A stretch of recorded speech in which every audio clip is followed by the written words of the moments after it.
The air inside the luxurious boardroom of Kingsley Property Group was thick with tension, the hum of quiet conversations and clinking glasses filling the space. But then, everything stopped. Henry Kingsley, the 68-year-old CEO and patriarch of the Kingsley Empire, staggered backward. His hand clutched at his chest as a sharp gasp escaped his lips. The murmur of executives turned into stunned silence. Then, chaos erupted. "Somebody call an ambulance." Isabella Kingsley's voice rang out, high-pitched with panic. Dressed in an immaculate designer suit, her manicured fingers gripped her husband's hand as he crumpled onto the polished mahogany floor. But while others rushed to help, Isabella's hand discreetly slipped into her pocket, retrieving her phone. Her fingers moved with practiced ease, capturing photos of the confidential documents scattered across the table. Across the city, inside the tranquil practice halls of the Berklee Academy of Music, Olivia Carter adjusted the sheet music on the piano in front of her, preparing for her afternoon class. Her phone buzzed on the stand beside her. A glance at the caller ID made her heartbeat falter. "Mrs. Carter," the voice on the other end was urgent. "There's been an incident at Kingsley Group. Henry Kingsley collapsed." Olivia's fingers froze above the piano keys. Henry Kingsley, the man who had abandoned her 33 years ago, the father of her son. Meanwhile, in a sleek, glass-walled office overlooking Manhattan, Nathan Carter leaned forward, his eyes locked on a live security feed of the Kingsley boardroom. His jaw tightened as he watched Isabella's performance, her feigned concern, her subtle movements. At 32, Nathan was the striking image of a young Henry Kingsley. The resemblance had helped him navigate the corporate world while keeping his true identity a secret. For decades, Nathan had only known one version of his father, the ruthless businessman who had walked away from Olivia Carter before he was born. But now, watching the powerful Henry Kingsley collapse, betrayed by his own wife, Nathan saw something different. A man undone by the very empire he had built. Within minutes, paramedics stormed into the boardroom. Their expressions were grim as they worked quickly. "Mr. Kingsley, you're experiencing severe cardiac distress. We need to transport you immediately." As the medical team surrounded Henry, Isabella excused herself, slipping into the ladies' room. There, with swift, calculated movements, she deleted messages from her phone, evidence of conversations she couldn't afford anyone to see. One text caught her eye before she erased it. "Everything is set with the financial commission. They won't see it coming." But Isabella wasn't the only one with secrets. Outside Kingsley headquarters, a man in a dark coat stood in the shadows, a camera in hand. The private investigator, hired by Nathan, focused his lens on Isabella as she met with a man, her lover, a high-ranking financial regulator. Click. The evidence was secured. It was just another piece of Nathan's meticulously constructed plan. Back at his penthouse, Henry Kingsley stirred awake, his body trembling from the ordeal. Ignoring the pain, he fumbled toward his private safe. He needed to see it, to be sure. But when he pulled out the document inside, the air was sucked from his lungs. A will, forged in his handwriting, leaving everything to Isabella. His hands shook as he whispered, This isn't real. This isn't real," he whispered, his face draining of color. The documents in his hands revealed a shocking conspiracy, one that threatened to strip him of his company, his wealth, and everything he had built. In her office, Isabella's phone buzzed once more. Isabella's phone buzzed with a message that made her perfectly polished face turn pale. "He knows. Execute Plan B." She turned to the window, staring out at the Manhattan skyline, her mind racing. Everything she had built over the last 15 years, her careful manipulation, the secret offshore accounts, the impending takeover, was suddenly at risk. If she didn't act fast, everything would unravel. Across the city, at the Berklee Academy of Music, Olivia Carter sat at her beloved piano, her fingers hovering over the keys. The news of the incident at Kingsley Group weighed heavily on her. For 33 years, she had protected her son from his father's ruthless world, but it seemed the past was finally catching up to them. Meanwhile, in his high-rise office, Nathan Carter shut his laptop, his expression grim. The security footage had given him exactly what he needed, proof of Isabella's deception. But it had also shown him something unexpected, his father's vulnerability. For the first time, Nathan didn't just see Henry Kingsley as the powerful man who had abandoned his mother. he saw a frail man, betrayed by the very person he had trusted most. As night settled over Manhattan, each person in this unfolding drama prepared for their next move. Henry, now back in his penthouse, stared at the forged will in his shaking hands. Isabella made discreet calls to her offshore accounts. Olivia played a melancholic tune on her piano, lost in memories of the past. And Nathan reviewed his strategy for the hostile takeover, one that would change all their lives forever.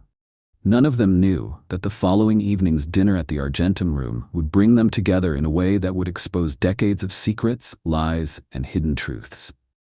The Argentum Room buzzed with Manhattan's elite as Henry and Isabella Kingsley arrived for dinner. Henry's hand trembled slightly as he adjusted his tie, still feeling the effects of yesterday's collapse. His sharp gaze flickered around the restaurant, noticing a man in a dark suit lingering near the entrance. The same man who had been following them since they left the penthouse. "Darling, I need to make a quick call," Isabella said, flashing a reassuring smile before stepping away. Instead of heading to the ladies' room, she slipped through the kitchen and into the dimly lit back alley, where Daniel Hayes, her secret lover and a high-ranking financial regulator, was waiting. "The board meets tomorrow," Daniel whispered. "Once they see the evidence we planted, Henry won't know what hit him." Inside, Henry took a slow sip of water, trying to steady his nerves. That's when he saw her. Olivia Carter. 33 years had passed, but he would recognize her anywhere. Her hair was silver now, but her poise and grace remained unchanged. But it wasn't Olivia that made Henry's heart stop. It was the young man walking beside her. Tall, confident, with piercing green eyes and a familiar smirk. One Henry used to see every time he looked in the mirror. The resemblance was unmistakable.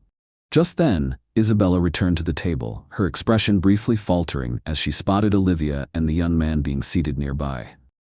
A flicker of recognition crossed her face before she masked it with a polite smile. "Mr. Carter," Isabella said smoothly. "What a pleasure to finally meet you in person. We spoke on the phone." Henry's mind reeled, memories rushing back to 1983 to when he was just a struggling real estate agent and first met Olivia in a small, it all came rushing back. The small cafe near Berkeley Academy where she used to meet him between her music classes. The way she had believed in him when no one else did. The memory of her selling her beloved piano to fund his first real estate deal hit Henry Kingsley like a punch to the gut. "Mr. Kingsley." A voice pulled him back to the present. Nathan Carter extended his hand, his expression unreadable. "Nathan Carter, from Harrington Investments. Shall we discuss the future of your company?" Henry barely heard the words. His eyes flicked between Nathan and Olivia, pieces of a puzzle he should have solved years ago finally locking into place. At that moment, Isabella's phone buzzed. A message from her private investigator. Carter owns 15% of Kingsley Group stock, acquired through shell companies over the last 6 months. Across the table, Olivia observed the scene unfold, her heart racing. She noticed Henry's pale complexion, the slight tremor in his hands, the same warning signs she had seen before his first heart attack 15 years ago. The night before he left her. "The company's financial records show some irregularities," Nathan stated, opening his laptop. His voice was calm, but his eyes were sharp. "Would you care to explain the transfers to the Cayman Islands, Mr. Kingsley?" Henry loosened his tie, feeling the pressure in his chest build. Isabella's hand gripped her purse tightly, where she kept incriminating photos of Henry's past dealings. Her insurance for moments like this. "Perhaps we should discuss this privately," Isabella suggested, her voice smooth as silk, though her eyes remained cold. "No." Nathan's voice was firm. "Everything needs to be on the table. After all, we're all family here, aren't we?" The word hung in the air like a thunderclap. Henry's face turned ashen. Isabella's flawless mask of composure cracked. Olivia closed her eyes, 33 years of buried secrets threatening to spill into the open. A waiter arrived with menus, oblivious to the storm brewing at the table. "Would anyone like to start with drinks?" "Water," Olivia said softly, meeting Henry's gaze for the first time. "Just water," Henry murmured, clutching his chest. Olivia instinctively moved as if to stand, maternal instinct overriding decades of pain. Isabella noticed but was too busy texting Daniel Hayes. "He's here. The son. What do we do now?" Nathan watched everything, feeling his carefully constructed plan shifting into something far more personal. The documents in his briefcase, the evidence of fraud, the blueprint for his takeover, suddenly seemed secondary to the human drama unraveling before him. The man who had been following Henry stepped closer, speaking quietly into his earpiece. Outside, Daniel Hayes made a call to his superiors at the Financial Oversight Commission. And somewhere in the kitchen, a waiter carried a bottle of wine to their table, completely unaware that he was about to serve the first course in a dinner that would change all their lives forever. Olivia reached for her water glass, trying to steady her nerves as she watched Henry struggle for breath. She knew the signs too well, the way his left hand trembled, how he kept pressing against his chest. "Mr. Kingsley, are you all right?" she asked, her voice calm and professional, as if she hadn't spent 15 years of her life with him. "He's fine," Isabella snapped, but her attention was locked on her phone. Under the table, Nathan quietly pulled a document from his briefcase. "Before we discuss the company's future," he said, "there's something you should see, Mr. Kingsley." Henry's mind drifted back to 1983. Olivia at her beloved Steinway, playing Chopin while Henry Kingsley had once shared his dreams of building a real estate empire with Olivia Carter. The day she sold that piano, her family's legacy, to save his failing first development project, he had promised to buy her an even better one someday. He had meant it at the time. A commotion near the restaurant's entrance snapped him back to the present. Two men in suits were arguing with the maitre d'. Isabella's face tensed as she recognized them, corporate security from Kingsley Group. "There's been a break-in at the office," one of them announced, approaching their table.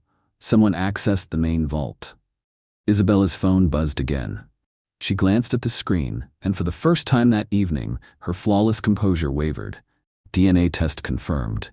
Henry has another child, born 1992.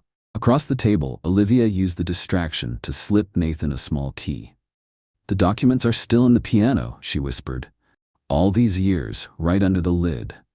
Nathan nodded and excused himself, mentioning a business call. Instead, he headed straight to the Berklee Academy of Music. The night guard was expecting him and led the way to his mother's studio. There, bathed in soft moonlight, stood the Steinway, the same piano his mother had sold 3 decades ago. Nathan had spent years tracking it down and had finally bought it back for her last year. With a steady hand, he lifted the lid. Inside, tucked beneath the frame, were yellowed papers, documents detailing years of fraud, backdoor deals, and betrayals. Back at the restaurant, Henry struggled to focus as the security team explained the break-in. "Someone accessed records dating back to the 1980s, one of the guards reported. "Files you thought were destroyed." "The safe in your office," Isabella said, her voice tight. "Was it opened?" "Everything's gone," the guard confirmed. Olivia watched Isabella closely, remembering the day she had discovered those same documents, right after Henry left. She had been cleaning out their home when she found them hidden behind his rare wine collection, a folder full of evidence that could have ruined him. But she had chosen to protect him back then, for the sake of the child growing inside her. "We should have this discussion somewhere more private," Isabella suggested, standing up. "No." Nathan had returned to the table, his expression unreadable. "Everything comes out now." He placed an old photograph on the table. Henry and Olivia standing in front of their first real estate office. A coded message was scrawled on the back. Isabella's eyes widened. "Where did you get that?" "The same place I got these," Nathan replied coolly, placing more documents onto the table. "Mother's piano has been quite a vault." Henry stared at the photograph, the weight of the past crashing over him. He remembered that day clearly. It was the same day Olivia had told him she'd sold her piano to help him. The guilt he had carried all these years suddenly felt unbearable. "You kept everything," he whispered to Olivia. "Not for revenge," she said softly, "for protection." Isabella's phone lit up again. Urgent message from Daniel Hayes. "Politician involved. Get out, now." Olivia noticed Isabella's panicked expression. "I recognize him, you know," she said suddenly. "Who?" Isabella's voice was sharp. "James." Olivia's gaze didn't waver. "He was my student before he joined the Financial Oversight Commission." The color drained from Isabella's face. The corrupt investigator, the bribed politician, The offshore accounts, everything. Every carefully laid plan was unraveling, and all because of a piano she had never even known existed. Nathan watched his father carefully. The man who had abandoned his pregnant mother was now caught in a web of his own making. But there was something in Henry Kingsley's eyes, regret perhaps, that made Nathan Carter hesitate. A waiter approached with their meals, but no one was thinking about food anymore. For 30 years, the old Steinway had held its secrets. Now, like a symphony reaching its crescendo, those secrets were about to change everything. "That's not all the piano held," Olivia Carter said softly, her gaze meeting Henry's. "There's one more thing you need to know." Nathan's voice was steady as he spread documents across the table. "Your company isn't just facing a financial commission investigation, Mr. Kingsley. You're looking at federal charges of money laundering." Isabella's grip tightened around her phone. Daniel had warned her this might happen, but not so soon. Not here. "These transactions," Nathan continued, pointing to a spreadsheet. "Over $50 million moved through shell companies in the Cayman Islands. Care to explain?" Henry loosened his tie, turning toward Isabella. "I never authorized these transfers." "Of course you did, darling," Isabella said smoothly. "Remember the papers you signed last month for the new development project?" Olivia watched the exchange, thinking back 15 years. She had uncovered Isabella's true nature too late. The day she had gone to warn Henry, she had found him packing his bags instead. "I have proof," Nathan said, his voice unwavering. "These transactions were authorized with a forged signature." He turned his gaze to Isabella. "Mrs. Kingsley, would you like to explain why your lover at the Financial Oversight Commission helped set up these accounts?" Isabella's mask of composure cracked. "How did you?" "I've been watching you for months," Nathan revealed. "Every meeting with Daniel Hayes, every phone call, every secret rendezvous. Did you really think you could steal millions without someone noticing?" Henry's face went pale. "Daniel Hayes, your old student?" he asked, turning to Olivia. "Yes," Olivia said quietly, "the same Daniel Hayes who helped you hide assets during our divorce." The truth struck Henry like a physical blow. Daniel had been playing both sides all along. "There's more," Nathan continued. "The development project in Brooklyn, it's a front for laundering money from political kickbacks. The governor's office is involved." Isabella shot to her feet. "This is ridiculous. I'm calling our lawyers." "Sit down." Nathan's voice was like steel. "Or should we discuss the offshore account in your maiden name? The one with $20 million of embezzled company funds?" Olivia placed a gentle hand on Nathan's arm, feeling the anger in him. The same anger she had spent years helping him control. "I tried to find you," Henry said suddenly, his voice raw as he looked at Olivia. 5 years after I left, but you had disappeared." "I had to," Olivia replied, "to protect our son." The words hung in the air between them. Henry turned to Nathan, really looking at him for the first time, and suddenly he felt his chest tighten again. "All these years," Henry Kingsley whispered, "you've been stealing from me." Isabella's mask finally slipped, revealing the ice beneath. "You made it easy," she snapped. "So trusting, so eager to believe I loved you, just like you believed Olivia back then." Nathan Carter's phone buzzed. Anonymous text, "Back off, or your mother pays." His grip on the table tightened. Olivia noticed the shift in his expression. "What is it?" she asked. "Nothing," Nathan muttered, but his knuckles were white. Henry reached for the documents, but his vision blurred. The room spun around him. The words slipped out before Nathan could stop it. Isabella let out a sharp, bitter laugh. "How touching. The prodigal son returns." She leaned forward, her voice dripping with malice. "Tell me, Nathan, does your sister know you're here?" Nathan froze. "What sister?" "The one Henry had with his secretary in 1992. Isabella's cold smile widened. "Another family he abandoned." Henry shook his head weakly. "That's impossible." "The DNA test came in today," Isabella said smoothly. "Apparently, abandoning pregnant women is a habit of yours." Olivia stood abruptly. "This needs to stop." "No." Nathan's voice was firm. "We're just getting started." He pulled out one final document. "This is a notice of hostile takeover. As of this morning, I control 30% of Kingsley Group's voting shares." Henry clutched his chest. The pain was getting worse. "You can't do this," Isabella hissed. "Actually, I can, and I will." Nathan's voice was calm. Then another text lit up his phone. "Final warning. Walk away, or she dies." The restaurant had emptied around them. Other diners had felt the storm brewing and quietly left. In the kitchen, Daniel Hayes waited for Isabella's signal.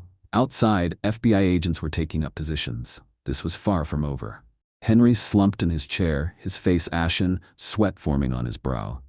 "Someone call an ambulance," Olivia said, her instincts taking over. Years of working with special needs music students had taught her how to recognize a medical crisis. "He's having another attack." "No hospitals," Isabella snapped. "This is just another one of his acts." Nathan pulled out his phone, ready to dial 911. Another message flashed on the screen. "Call anyone, and your mother won't make it home tonight."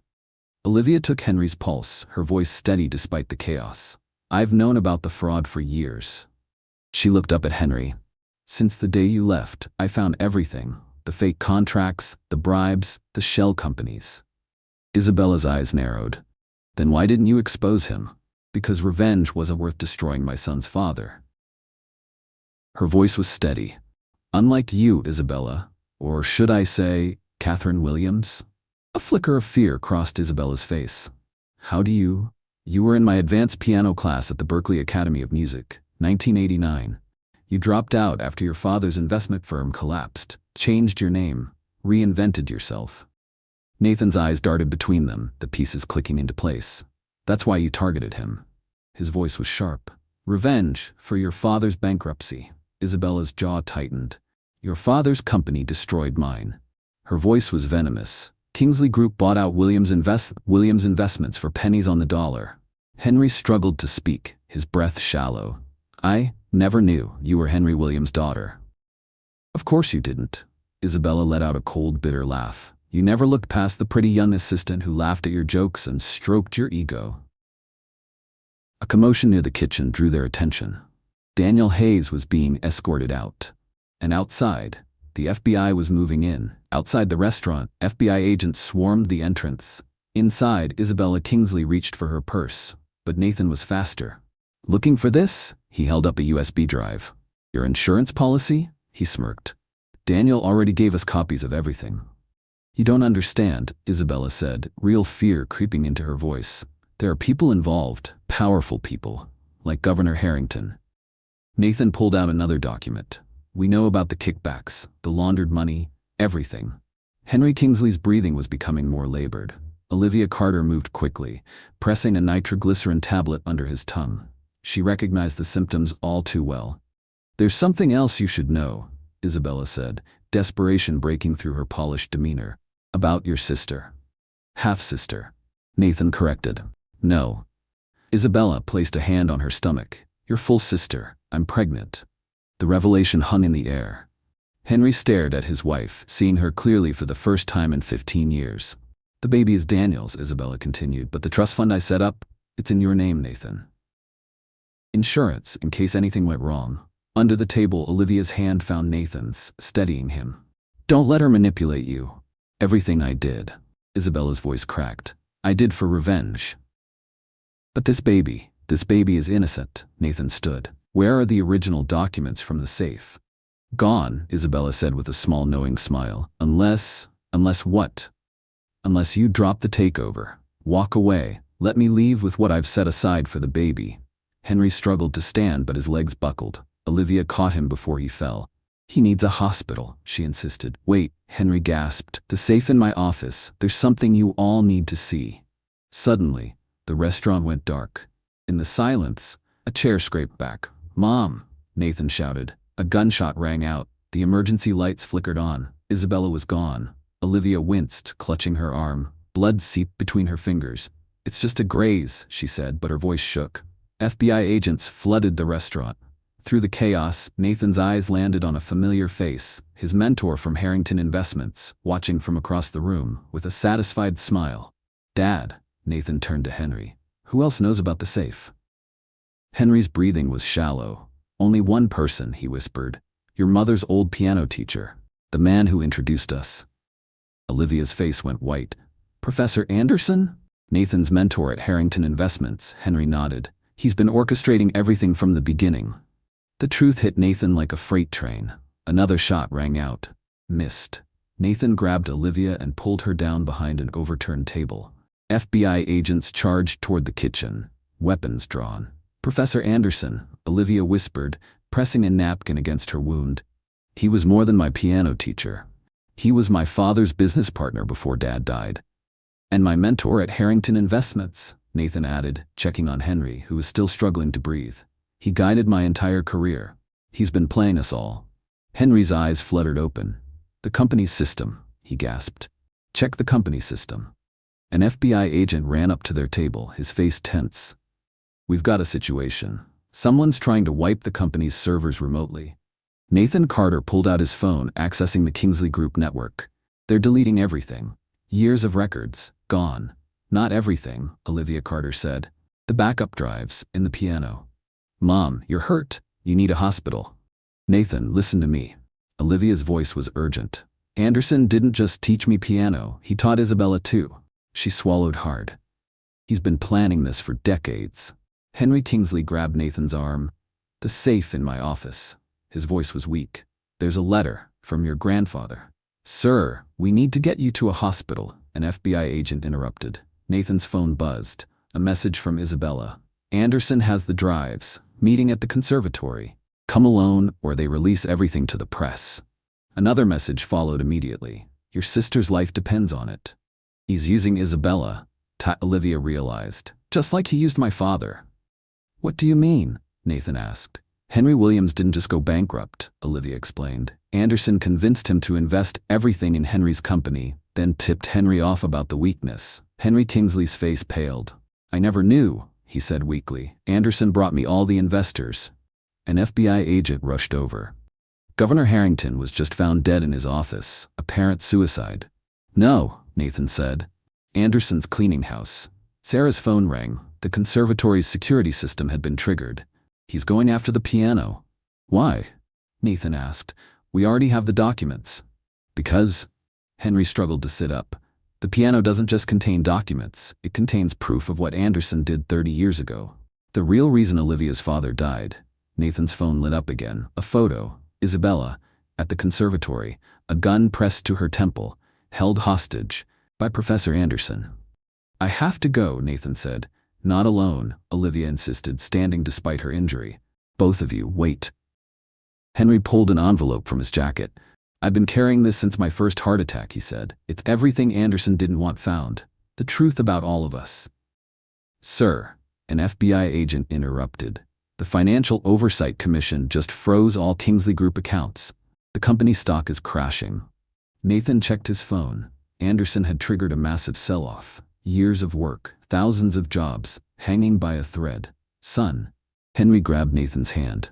"The company doesn't matter. Your mother, your sister, that's what matters." Olivia touched the wound on her arm. "Anderson killed my father because he discovered the truth." Her voice was steady. "He's been orchestrating everything." "Isabella, the investigation, your career at Harrington Investments." "Why?" Nathan demanded. "Because." Henry's voice was barely a whisper. 30 years ago, Anderson stole millions from his clients. Your grandfather caught him. The proof is still in that piano." Nathan's phone lit up with a final message. "1 hour. Come alone, or they both die. Your mother's studio." Through the restaurant's windows, red and blue police lights reflected against the buildings. FBI agents coordinated their positions. Outside, Henry was being loaded onto a stretcher. Olivia grabbed Nathan's arm. "Nathan, there's something else in that piano. Something even Henry doesn't know about." But before she could finish, the restaurant lights went out. In the darkness, footsteps, running, a door slamming. And when the lights came back on, Isabella was gone. Henry's envelope was gone. Olivia Carter turned to her son, tears in her eyes. "Your father wasn't the only one keeping secrets all these years." At Massachusetts General Hospital, the emergency room buzzed with activity. Doctors worked on Henry Kingsley. In the waiting area, Olivia sat with her arm freshly bandaged while Nathan paced. 20 minutes left, Nathan muttered, checking his phone. "I have to go to the conservatory." "You can't face Anderson alone," Olivia insisted. "He's already killed the governor." A doctor approached. "Mr. Kingsley is stable, but he had another minor heart attack. He's asking for both of you." Inside the hospital room, Henry lay connected to monitors. "The letter," he said weakly. "Anderson can't read it." "What's in it?" Nathan asked. The truth about your grandfather's death. It wasn't suicide, like Anderson made everyone believe. The monitors beeped rapidly. Get a nurse, Olivia called as Nathan ran out. She leaned closer to Henry. I know what Anderson did. I've always known. The night my father died, he left a recording in the piano. I found it after you left me. That's why I had to protect Nathan. Nathan returned with medical staff who rushed them out of the room. His phone buzzed. Another message from Isabella. Time's running out. Anderson knows about the recording. What recording? Nathan asked his mother. Before Olivia could answer, Isabella herself stumbled into the hallway. She was pale, her designer clothes torn. He let me go, she said, trembling, to deliver a message. If you don't bring the original documents to the conservatory in 15 minutes, he'll release everything to the media. The company will collapse. Thousands will lose their jobs. You're working with him, Nathan accused. No. Isabella's hand went to her stomach. I thought I was playing him. But he was playing me all along. Just like he played my father. Your father didn't just go bankrupt, Olivia said. Anderson murdered him too. Isabella's face went white. The recording in the piano proves it. Your father and mine were working together to expose Anderson's scheme. That's why he had them both killed. FBI agents approached. Mrs. Kingsley, we need to ask you some questions about Governor Harrington's death. Wait. Isabella pulled out her phone. You need to see this first. She played surveillance footage Anderson. In the governor's office, Nathan's phone rang. Anderson. Speaker, Olivia said. Time to choose, Nathan. Anderson's voice was calm. Your sister's life or your mother's secret? The recording she's kept hidden all these years. What recording? Isabella demanded. The one that proves who really killed our fathers. The FBI agents exchanged looks and stepped away to make calls. 10 minutes, Anderson said. Come alone to the studio. Or I release everything. The fraud, the murders, and Sarah's biggest secret. What really happened the night Henry left her. The call ended. Nathan turned to his mother. What is he talking about? Olivia's eyes filled with tears. The night your father left, Anderson came to our house. He gave Henry a choice. Leave? Leave us, or he'd kill us both. Olivia Carter's voice was barely a whisper. That's not possible, Isabella Kingsley murmured. Henry left because of me. You were just another piece in Anderson's game, Olivia said. He needed someone inside the company. Someone Henry would trust. Nathan's phone lit up. Final message from Anderson. Time to end this where it began. The piano awaits. Suddenly, the hospital monitors blared an alarm. Through the window, they saw doctors rushing into Henry's room. He's crashing, a nurse shouted. Isabella grabbed Nathan's arm. Anderson has someone else at the conservatory, she said. Her voice was shaky. A girl. She hesitated. She says, she's your sister. Olivia touched her bandaged arm. There's something else in that piano. Something even Anderson doesn't know about. The FBI agents returned. We've got units surrounding the conservatory, but there's a problem. Someone just accessed the building's gas lines. Nathan looked at his watch. 5 minutes left. Mom, he said, what really happened the night Dad left? Olivia pulled out an old key. Go to the piano. The truth is in the third compartment. But she hesitated. Nathan, some truths are harder than others. Inside the hospital room, chaos erupted. Henry's condition was worsening. Isabella's phone buzzed. She read the message. Her face went pale. And somewhere in the conservatory, a piano held secrets that could destroy them all. New England Conservatory. The building stood dark against the night sky. Nathan slipped in through the side door using his mother's key. The hallways were silent, except for one thing. A piano. Someone was playing Chopin's Nocturne in B-flat minor. Nathan followed the music to his mother's old studio. Through the window he saw her, a young girl, at the piano. She looked up, and Nathan froze. She had their father's eyes. Come in. A voice said from the shadows. Anderson. Meet your sister. Emily. The girl stopped playing. She couldn't have been more than 16. She's not involved in this, Nathan said. Everyone's involved. Anderson stepped into view, holding a gun. Your mother. Isabella. Your father. All pawns in a game 30 years in the making. Meanwhile, Olivia entered the building through the basement. She moved quietly toward the hidden room where she had stored the original Steinway all these years. Back in the studio, Anderson motioned for Nathan to sit. Open the piano. Why? Nathan asked. You already have the documents, Anderson smirked. The documents are worthless. I want the recording. The one your mother hid, the one she made the night your father left. In the hospital, Henry regained consciousness. Isabella, he called weakly. She moved closer. Save your strength, Anderson, Henry gasped. He threatened to kill them, that's why I left. But there's something else. His heart monitor beeped faster. Back at the conservatory, Nathan lifted the piano's lid. There's nothing here. Try the third compartment, Anderson said. The one Olivia mentioned. Nathan's hand found a hidden latch. Inside, an old cassette tape and a letter. Play it, Anderson commanded. In the basement, Olivia reached the hidden room. The original Steinway waited in darkness. She lifted the lid. Footsteps. Behind her. I wondered when you'd come. James Parker stepped out of the shadows. Back in the studio, Nathan inserted the tape into an old player. The static cleared. And then, a younger Olivia's voice filled the room. The recording played. If you're listening to this, Henry, it means Anderson's plan worked. He's forcing you to leave us to protect his secret.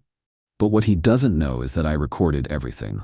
The murders, the fraud, and the truth about that night at the Williams house. Emily's hands trembled on the piano keys. What is she talking about? Keep playing, Anderson ordered. His gun remained steady. In the basement, Olivia Carter faced James Parker. You were just a child when it happened. When Anderson killed your father, James's hand moved to his gun. Henry Williams was my father, James said. Anderson saved me after your husband destroyed our family. Henry Williams wasn't your father, Olivia said softly. Henry Kingsley was. Upstairs, the recording continued. Henry, there's something else you need to know. Something I discovered after you left. It's about James, Victoria's friend from the Financial Oversight Commission. He's your son. Silence. From before we met. Henry Williams adopted him when he married his mother. Nathan stared at Anderson, realization sinking in. That's why you needed him, Nathan said. He wasn't just another pawn, he was your backup plan. Shut it off. Anderson's hand shook, but Olivia's voice continued. Anderson knows. He's been using this to control everyone. The murders, the company takeover, everything was to protect his secret, that he killed his own daughter when she discovered what he'd done. Emily's fingers froze on the keys. What? Anderson's voice cracked. Your mother? She was going to expose everything. In the basement, James lowered his gun. All these years, Olivia said, Anderson used you, just like he used all of us. Upstairs, the recording reached its final revelation. The proof is in the original piano. Not this one, but the first Steinway. The one hidden in the basement, the one Anderson never knew about. FBI agents moved into position. Isabella Kingsley arrived, clutching Henry's letter. Nathan stood slowly. It was never about the company, was it? He said. This whole thing. The fraud, the takeover. Victoria, it was all to find that recording. You don't understand, Anderson hissed. Nathan's jaw clenched. You killed my grandmother. Emily's voice shook. Your own daughter. The basement door burst open. Olivia and James stepped into the room. It's over, Professor, Olivia said. Anderson spun around. His gun moved between targets. None of you are leaving here. Actually, Isabella stepped forward, holding up her phone. Live streaming. The whole world is watching now. And then, music filled the room. The original Steinway, a recording from 30 years ago, playing the same Chopin nocturne Emily had just practiced. A woman's voice, Anderson's daughter, detailing her father's crimes. Anderson's hands trembled. She didn't understand. None of you do. Drop the gun. James stepped forward, his voice steady. Father. The truth hung in the air, with the last notes of Chopin. Nathan looked at his newfound siblings. James, Emily, all pawns in Anderson's game. The piano had kept its secrets for 3 decades, but now, the truth would finally be heard. Midnight. The board meeting will start in 5 minutes, Isabella announced, checking her phone. Kingsley Group, emergency meeting. Executives joining virtually from across the country. Anderson's gun remained steady. You're not broadcasting. Here's the rewritten version of Part 12 with consistent names and settings. You're not broadcasting anything. Anderson's voice was low, dangerous. Check your phone, Isabella Kingsley said smoothly. Anderson hesitated. Then his eyes widened. It was already trending on social media. Kingsley scandal. Across the room, Olivia Carter moved closer to Emily, who sat frozen at the piano.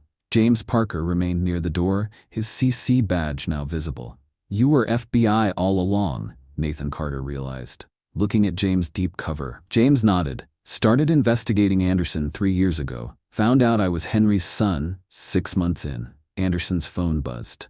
Board meeting notification. They're voting to dissolve the company, Isabella said. Unless what? Anderson demanded. Unless the truth comes out. All of it, not just your part, but everyone's. At the hospital, Henry Kingsley watched the live stream on his phone.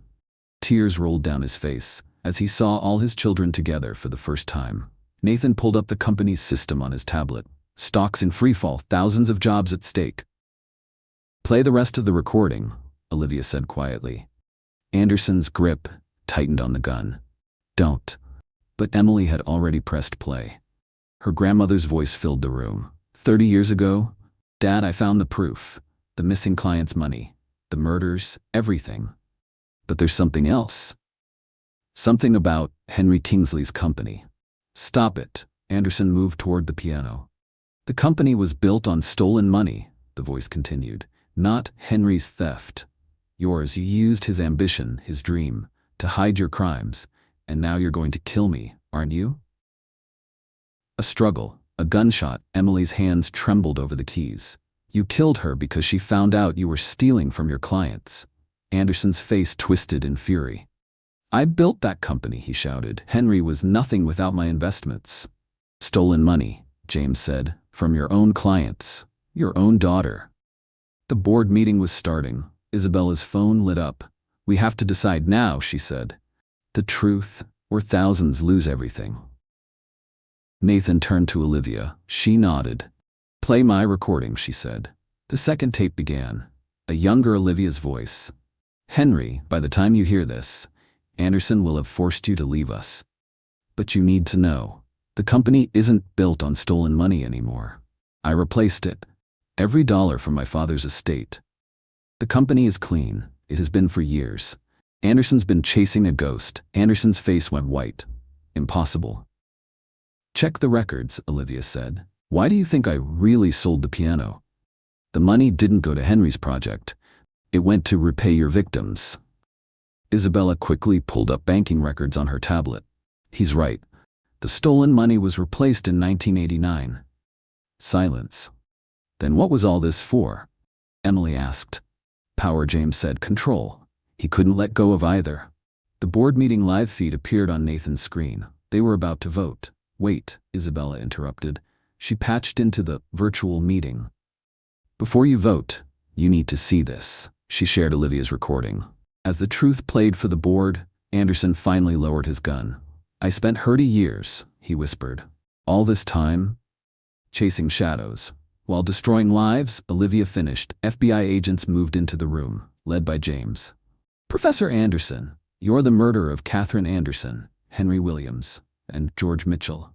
As Anderson was handcuffed, Emily placed her fingers back on the piano keys and began to play again, the same Chopin nocturne. The music filled the room. The notes were no longer haunted. They were finally free. Emily continued playing Chopin's nocturne, but this time it carried the weight of 3 decades of secrets.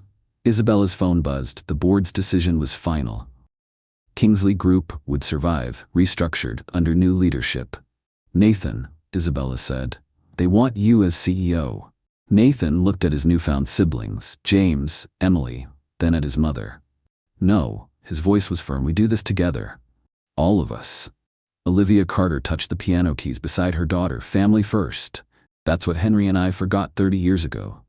At the hospital, Henry Kingsley watched the live stream from his hospital bed. His children stood together for the first time. He picked up his phone to make one last call.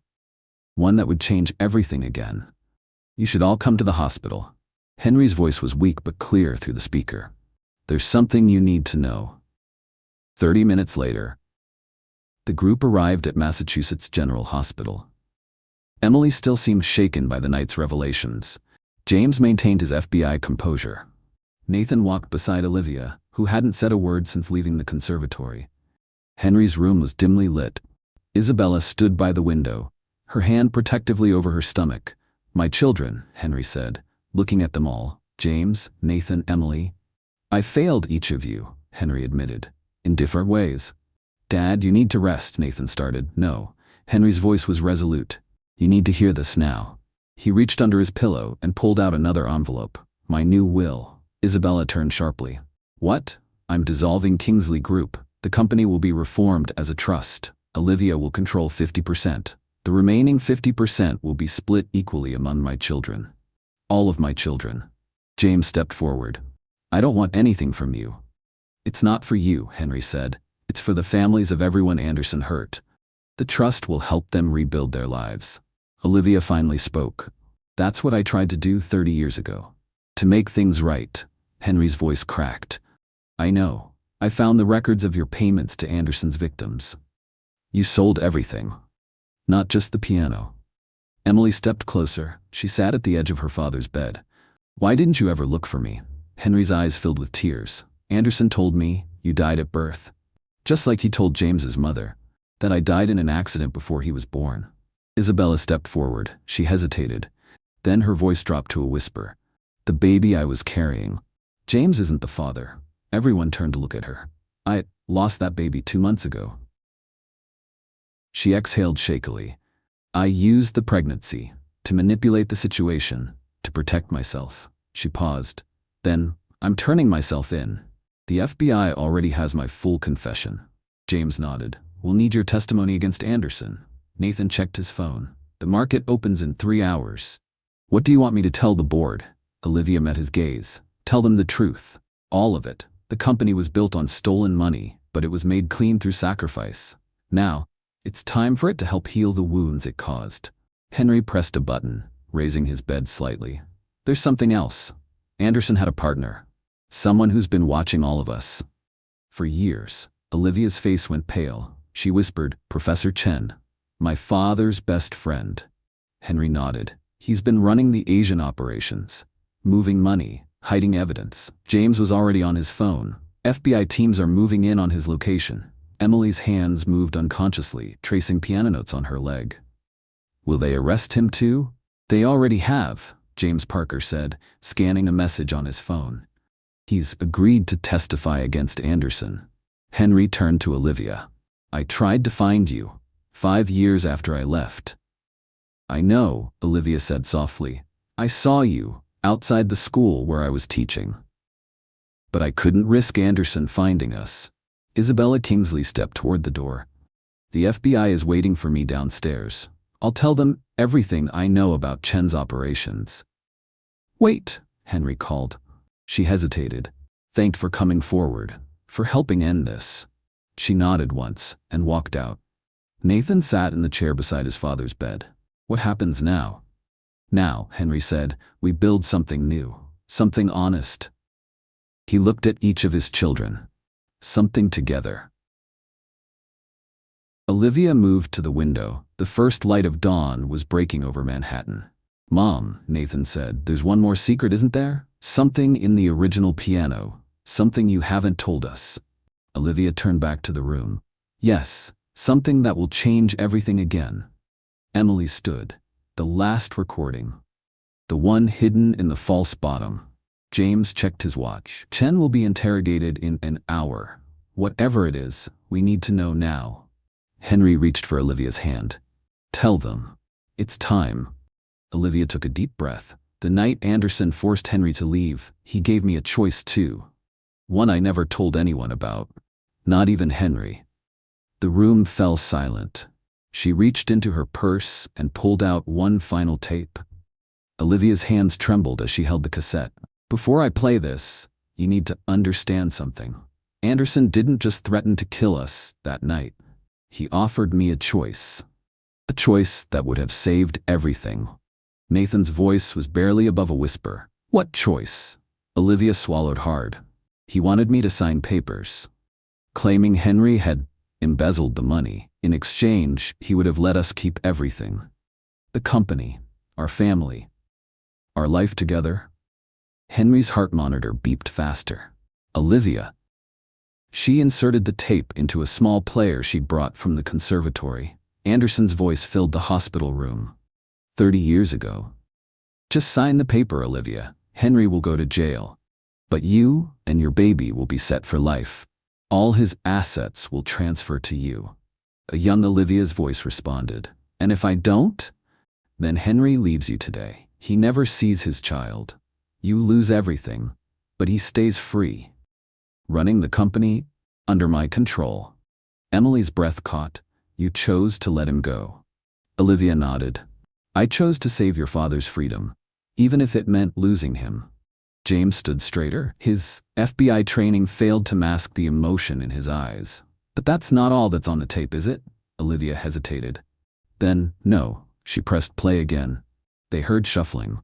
Then, a gunshot. Anderson cursing. A door slamming. Nathan's jaw tightened. Anderson tried to kill you that night. Olivia shook her head. No, he killed someone else. Her voice was barely a whisper. Professor Chen's wife.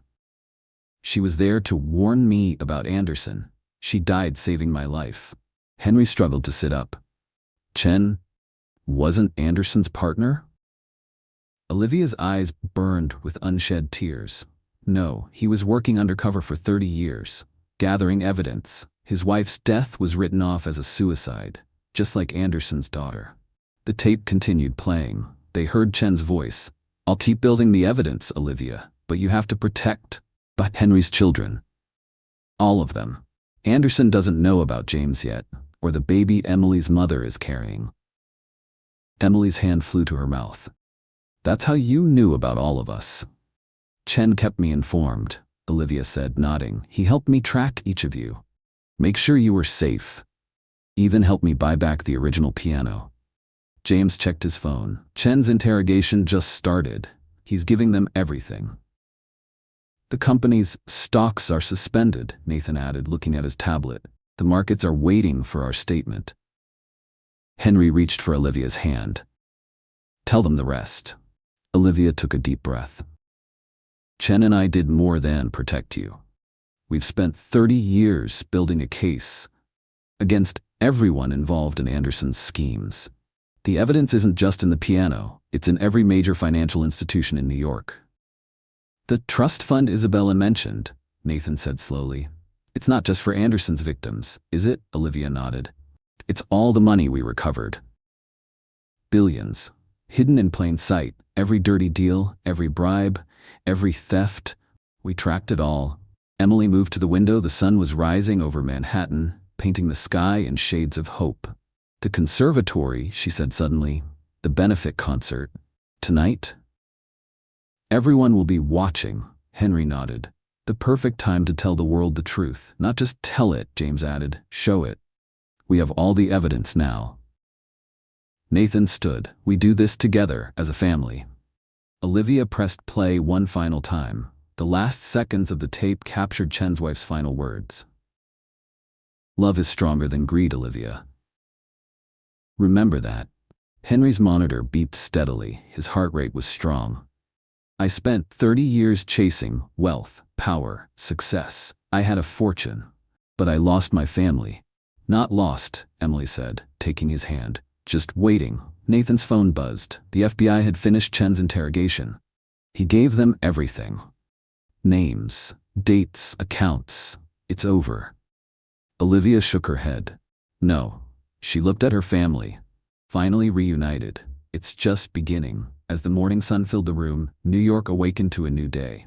In a few hours, they would face the world together. The truth would finally be told. Not just about Anderson's crimes, but about love, sacrifice, and redemption. The Grand Hall, New York Conservatory. The auditorium was filled to capacity. News of the Kingsley scandal had drawn national attention, and the benefit concert had become the focal point of the biggest story in decades.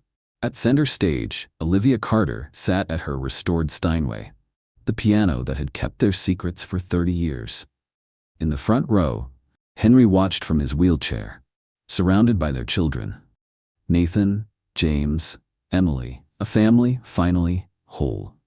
Behind them, FBI agents stood guard, ensuring Anderson's remaining allies couldn't interfere.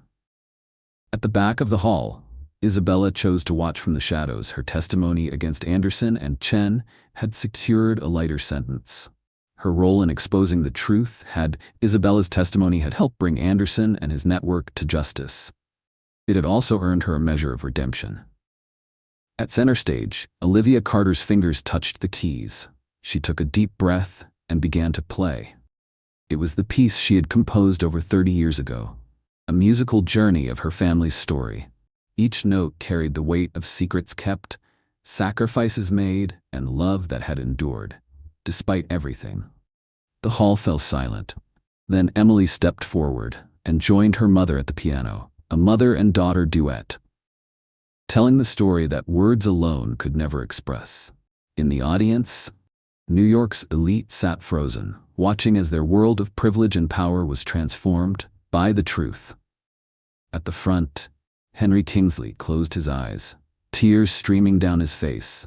The music brought back everything. Meeting Olivia, their early struggles, his ambitious dreams, the choice Anderson forced him to make, and the years of regret that followed. Nathan stood and faced the audience. Tonight isn't just about exposing corruption. It's about healing. The Kingsley family trust will restore what was taken from Anderson's victims. But more than that, it will fund music education for underprivileged children across the country. James stepped to the podium, still in his FBI suit. The evidence we've gathered has exposed corruption at every level. But it's also shown us the power of integrity. One woman's choice to protect her family and seek justice, no matter the cost. Emily took a deep breath, her voice steady. Our father built his empire on a dream, not knowing it was tainted by Anderson's crimes. Our mother spent 30 years making it right. Tonight, we begin a new chapter. The music swelled. Olivia played the final movement of her composition. The piece didn't end in triumph. It ended in reconciliation. Soft, healing notes that spoke of forgiveness and new beginnings. Henry was helped to the stage by his children. His voice, though weak, carried clearly through the hall. I spent my life chasing wealth, blind to the true riches I had. My children, my wife, my family, they were the real fortune I threw away. Today, we start over. The restructured Kingsley Group would become the Kingsley Family Foundation, dedicated to ethics in business and supporting the arts. The billions recovered from Anderson's schemes would help rebuild lives he had destroyed. For her final piece, Olivia played the same Chopin nocturne that had first brought her and Henry together, all those years ago. As the last notes faded, she felt his hand on her shoulder. Their journey had come full circle. The next morning, newspapers across the country carried the story, not just of Anderson's crimes or Chen's long undercover operation, but of a family rebuilt from the ashes of betrayal. The headline spoke of redemption, justice served, not through revenge, but through truth and reconciliation. At the hospital, Isabella visited Henry one last time, before beginning her reduced sentence. Her testimony had helped close dozens of corruption cases. She looked at Henry. Her voice was quiet. I learned too late what really matters. Don't waste your second chance. Emily took over Olivia's position at the conservatory, teaching music to a new generation. James returned to the FBI. His experience made him a leading expert in financial crimes. Nathan guided the foundation, ensuring their family's legacy would be one of healing, not harm. And in Olivia's studio, the two Steinways stood side by side. One that had once been lost, and one that had brought them home. One piano had hidden their secrets. The other had revealed their truth. Every morning, Olivia Carter played them both. A reminder that music, like love, could bridge any distance, could heal any wound. Henry recovered slowly, but with his family's support, he grew stronger. He spent his days not in boardrooms, but in music rooms, listening to Emily teach, watching his grandchildren learn to play, surrounded by the love he had almost lost forever. The Kingsley scandal became a case study in business schools across America, not just for its exposure of corruption, but for its lesson in redemption. It proved that even the greatest mistakes could be corrected, that love could transcend betrayal, that truth would always find its way to light. Months later, Henry and Olivia stood together in the grand hall of the New York Conservatory, renewing their vows. Their children played the wedding march. As they walked hand in hand, their story had come full circle. From young love to betrayal to redemption, proving that sometimes the longest road leads you back home. The final note of their story wasn't played on a piano. It was written in the lives they touched, the wrongs they made right, the family they rebuilt stronger than ever before. If this story touched your heart, please take a moment to like this video and share your thoughts in the comments below. What would you have done in Olivia's position? Have you ever experienced the power of forgiveness in your own life? Subscribe to our channel for more touching stories. Stories that remind us that true wealth isn't measured in dollars, but in the love we give and receive. Remember, sometimes the greatest fortunes are the ones money can't buy. Family, forgiveness, second chances. Join our community of 2 million subscribers who believe in the power of love and redemption. Hit that notification bell so you never miss a story that just might change your heart forever. Because life's greatest riches are stored not in bank vaults, but in the hearts that choose love over wealth. Thank you for trusting me with this beautiful story. Let me know if you need any final refinements